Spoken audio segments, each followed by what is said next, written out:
Hey folks, Dave from Nerdarchy, for nerds, by nerds, hanging out with this nerd. Nerdarchist Ted. Today we asked the question, you ever dream of playing Dungeons and Dragons in a castle? Well, I did, and here's how it went.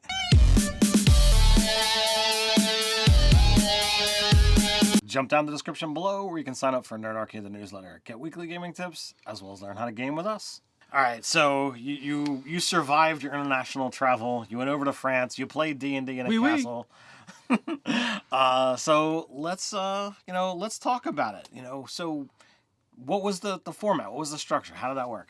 Okay, so D&D in a castle, it was at Chateau Cholin over in France. It's like 40 minutes out of Angers. It's not Angers, but if you say Angers, no one will know where you're talking about. Just letting you know, even though that's how it's spelled. But no, it was a lot of fun. So the first day was session 0. So all the groups got together. You had your DM that you were assigned with. There was things going on beforehand, like Facebook groups and stuff to connect with their GM.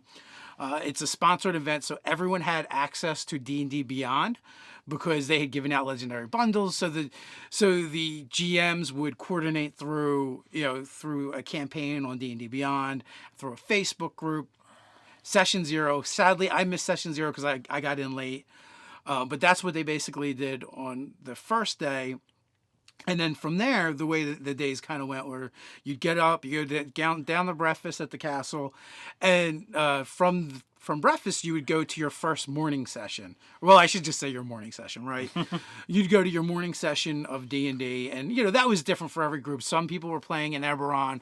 I'm sure some people were playing elsewhere. Some people were even playing in the castle that we were staying at. Their adventures were built around that. Other people were playing homebrews. So there was all kinds of things going on that way. And there was 6 GMs, 6 tables. All right. Then after morning session, you had lunch. After lunch, you had afternoon session. Then you had dinner. Then at night, there was either free plays. One night, Jeremy Crawford's like, hey, I'll take an hour and do basically a live Sage Advice. And he did more like an hour and 40 minutes. So that was kind of cool to listen to him just talk about stuff. Another night, there was just a random, hey, we've got 1 DM and 12 people. We're going to play a game that's not really Dungeons and Dragons. It's kind of like a role-playing game, and a D20 may be involved. It was more like D&D improv, murder mystery, which was a lot of fun. So all in all, by the time everything wrapped up, you had 6 sessions and a session 0, except for Rudy's group.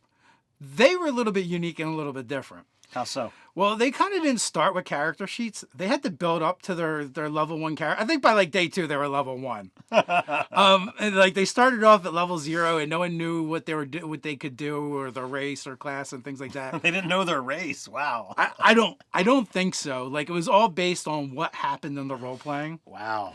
And they would like develop a character. So they ended up with about 40 hours of gameplay, but about 48 hours of being together as a group, whatever that means. Right. And so another cool thing, a lot of the GMs were like, hey, we're in a cool castle. Grab your character sheet and a set of dice. We're going on a road trip. And then for us, we did, one of the scenes we did in the chapel. Yeah, and so, but instead of all Jesus stuff and Christian stuff, it was like demon stuff, right? The way it was described, it was a desecrated temple. One of the other things that we did was go to a gatehouse, essentially, and we did scenes over there. And then even like outside of the gatehouse, you went into the village, right? Because there's a village near the castle, and like, oh, this is what you see, and describing that. So it was really cool and interactive that way, because the GMs are like, oh, I have this cool setting. I'm going to use it. Now, they all used it in different ways, but it was still cool. Like, even from the Jeremy Crawford group, we heard a story about them all getting hit by a lightning bolt. Well, it was on one of these excursions, and they had to go through these narrow tunnels, and they're like, oh, you can definitely see why you're all getting hit by this lightning bolt going down the corridor, because there's nowhere to go, and it fills it, and the corridor is only like 7 feet wide. So you had cool things like that. In the evenings, for the evening meals, there was a couple like banquet style meals. There was a full on pig roast the one night. Nice. It was really cool. It was a lot of fun. Let me tell you, those 4 nights went by so fast. So much D&D. So the sessions that you guys were playing was that I create one character and that's what you played for the event? Yes, yeah. It was actually a mini campaign, so that was really nice. And let me get into like some of the details, right? So Jeremy Crawford was one of the sponsors. I'm sure you are not sponsors. One of the GMs. I'm sure you guys know who he is. Wizard of the Coast, Sage of Ice, writes all the rules. Yeah, that guy. So that was really cool. We had Maze Arcana in the house, both Rudy and Satine. They were both running. Go figure. Eberron. James Intercosta is a one of the writers for Wizards of the Coast on the new products. He's done a ton of stuff. He's got a podcast network. He was one of the GMs. Our GM was DM Tim. He runs the Gamer Con or Gamer X Con, as well as has I think Loose Ends podcasts. So he was our GM and he was a ton of fun. There is a RPG tabletop designer and board game designer, Elise Teague, I think is how you pronounce it. Is how you would pronounce it, and she's also worked on board games as well. She did the expansion for House on the Hill, Widow's Peak, Widow's Walk. That's correct. Walk. Yes, I think that was all of the actual DMs, but then also Zoltar was in the house as well. He runs Sage Advice.EU. It's a website where he just collects all the tweets from Sage of Ice and kind of compounds them over there. I always share his link over on the Nerdarchy Facebook page as well. If there's something cool and interesting, it's a great place to find them. There was also a bunch of sponsors, as I mentioned, D&D Beyond, which everyone got a legendary bundle, which was really cool. Norse Games gave some really cool stone dice. No, Ted, you can't have mine. Also, there was metal dice as well. I believe they were from Norse as well. And then there was also Elderwood Academy, had the cool Hex dice boxes. Nice. So that was Arch Villains was also one of the sponsored, and Cripple God Foundry was another. Cripple God Foundry is this company out of Greece, and they do painted terrain. They also do custom paint jobs on them, and the stuff looks fantastic. Sweet. It showed up a little late, but when it did show up, all the DMs were using it in their games and building stuff. So that was really cool. Encounter Regency, that's part of the half of the company that kind of put on the event. They do these cool Jane Austen balls where they've done them in castles and manors and stuff before, but nothing to this scope. And that's Tara Rout, Cameron Rout's sister.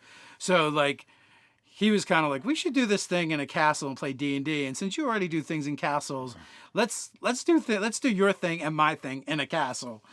And that's kind of how it worked out. There was approximately just under 50 people there. I think it was around 45, 46. Okay, that seems rather intimate collection of people. Yeah, it was close to 6 people per table. Okay. With I think a couple of other tables had a couple more, but yeah, it was pretty intimate.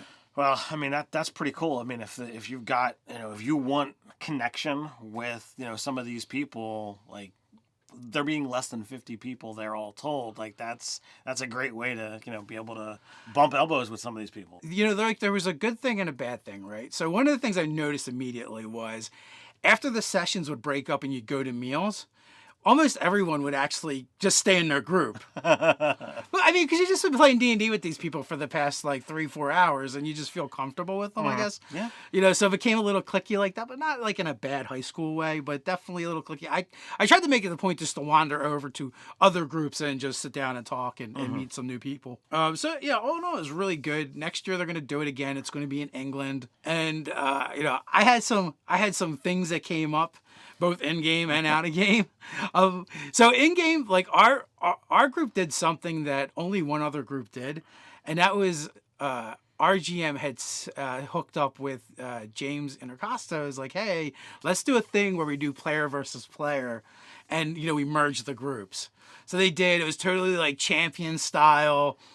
There's this imp that's an announcer, and there's angels and demons and devils in the stadiums cheering, and we're pitted against each other. And we start off in this enormous arena, which then begins shrinking with each round. But it was really bad for some of the characters, like the barbarians. Like I was playing a Battle Master Halfling, and I seen one of the characters that made me think melee, and I'm like, yeah, I'm going to hit you with all my attacks, blow all my superiority dice, and they will be all pushing attacks, because I need you to stay way far away from me. But each round they kind of, and at like their first round they couldn't even get to us. The melee characters. I mean, our melee characters hate the same problem. Second round, like the arena shrunk. Third round is shrunk, and like early on, our cleric wizard was able to put a wall of force around both of their barbarians. Hemming them in for a good portion of the fight. I mean, and each round different things would happen. Like traps would happen.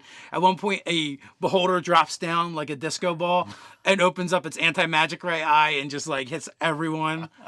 At another point, vines just erupt from the ground all over the place, and everyone has to make saving throws or they're ensnared. So that was a lot of fun. So it was our team, which was level 13 with like barely any magic items. We had 3 amongst the party.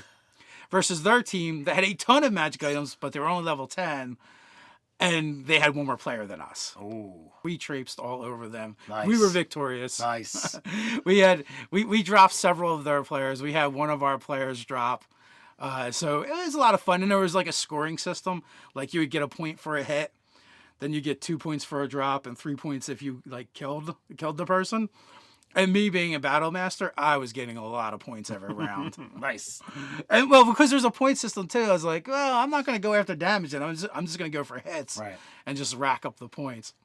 But all in all, that was a lot of fun. And then after a victory was had, we were then both set back on our separate ways and had to complete our adventures. Like one of the things that happened was during that fight, someone got disarmed with a greatsword, and they needed that greatsword to complete their quest outside of the arena. And one of our players did almost manage to snag the greatsword. No defeating Tiamat for you, other team. So, like, at the end, they gave the sword back, or they just not grab it? They weren't able to grab it because Okay. they're like, yeah, this got disarmed and knocked the other hand. Where did it go? And the other DM is like, I don't like the way this is going. And make sure to put it in a brazier far away. And like, oh, you should have totally went and got it. It's only a little bit of fire damage. I don't know. Something about messing up their game kind of appealed to me. Fun. Well, I mean, as a GM, I would be like, okay, well, after the separation, you guys would then become NPCs in my game, and I would have something go on where there would be, some kind of barter system or whatnot. Be like, look, we need this, and The other team becomes a quest giver. it becomes a separation of like, okay, well, divergence. You guys go on your path, and you keep the sword, and the other group, like, they have to talk to you to get the sword back, but you guys aren't there to do the role playing because you're in your own game. So there's ways to correct that, but that's cool. But you said that there's stories not related to D&D. Okay, so happen. aside from playing D&D in a castle, which was freaking amazing, D&D in a castle. Every time the team would be like, look up. And you look up, and she goes, it's a castle. We're playing D&D. So it was really cool. But yeah, so I was at it last minute, like 4 days before the event. I had to figure out if I still had my passport and it was good, and had to get over there. And I'm talking to one of the people that are involved, and and they're talking to the other people that are involved, and there's a lot of talking back and forth and around. And so, I was under the impression when I got there, like my transportation was all arranged and stuff. And some people agreed with that, and some people didn't. Unfortunately, the people that didn't were the ones that set it up, so they were kind of unaware. So I get the Facebook message from you saying, credit card's not working, and I'm lost in France. Yeah, pretty much. Yeah, and before I even leave, for whatever reason, our business credit card just didn't work. It started working later. I don't know. But yeah, so that wigged me out a little bit. I get over there, then I'm like, oh, like my flight was an hour behind, got there 30 minutes behind, so there was like no way I was going to catch up to the group. That wasn't aware I was catching up to them, so it did not help. And then I'm like, okay, now I have to figure out how to get to Paris, to Angers, and I'm going, hey, where's Angers? How do I get to Angers? And they're looking at me, I don't know. Well, first you get really mad, and then you're angry. Yeah. There you go. Yeah. I don't know if just a lot of people in France don't speak English or they just choose not to. But, definitely there was a bit of a language barrier. And eventually I did find where I could get the train, and I waited in a line. I got to the front of the line, and they're like, "Here, take this ticket and sit over there and wait till they call your number." I'm like, "Great, this is where all the stupid foreigners go in the queue." And and eventually, like, we figured it out, and I got on the train, and like, again, like, I'm trying to figure out, where to get off. Like, I know the stop. They announce it on the PA, but it's like, it's like Motorhead, but in another language, and there's no good music to accompany it. Yeah, so that part was really tough, and I ended up missing my stop and getting to the end of the line, and like, oh shit, what am I gonna do? And you're like, this is the last train. This is the last train. Where I am so boned. So I find someone there that works at the train station, and I ask him, and he's like, oh no, there's a train that goes d'Angers. And it's on platform 1. I'm like, great. I run down there. As I get there, the train is there. Doors shut. But this is France, and there's a button on the outside of the door that opens it. And I open it, and I go in, and I sit down. I go, and then like I'm asking questions until the people are looking at me funny. And the one lady is like, I'm going to that stop too, and she even spoke some English and was really nice. Not that the other people weren't nice, but it's just tough when you don't understand what someone's saying. I've been on the other end of that too, so like you're trying to help someone and figure out what it is they want.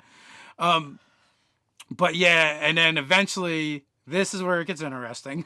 This is where I almost go to prison in France. The ticket taker comes around and is taking tickets and checking them, and I hand over my ticket and go, yeah, I'm lost. They're like, you're supposed to get a transfer from going one train to another. I'm like, yeah, I figured. I just got off at the wrong station. They're like, we'll let you go this time. I'm like, I better not mess up again when I go to France, because I got my one. From there, I finally get off at the right station, and the people from the castle did send someone to come pick me up, which was cool. And but I didn't get there until like 12:30 at night, and it was quite the adventure. Well, it seems like every time Nerdarchy travels. travels to something, we got some amusing stories to wind up getting into. Well, and it gets better. On my way back, I almost got off at the wrong stop again, because I asked they did the ticket taker thing, and I asked him, does it speak English? So he starts asking around for people that speak English, and the guy's next to me is like, oh no, you got to get you have to transfer trains, you have to get off here and get the other one. And I go to do that, and I get off, and I see someone that works there off on the platform, and I ask him, and he does speak English, thankfully. He's like, no, get back on that train. So like the language barrier thing was tough. And it's also like weird and scary traveling to a place where you're really unfamiliar, and when you're by yourself, I think, as well. There's a comfort level to being wrong with somebody. Like when we did the LA thing, and we had all of this miscommunication and issues, we were at least together. I mean, you, me, and my sister, your wife. So like there was still all three of us. We could still have someone to communicate with. There was someone to deal with the issues. Whereas like if you're by yourself, it's all on you. It's a weird thing to feel so isolated, surrounded by so many people. That is crazy, and I'm gonna have to remember that to pull it into my D&D game too, to convey that that sense of, you've got people all around you, but like they make the player feel really alone, where the characters feel really alone, even though they're surrounded by this like sea of humanity. I think there's ways to do it, but the question is, D&D in a castle, total thumbs up.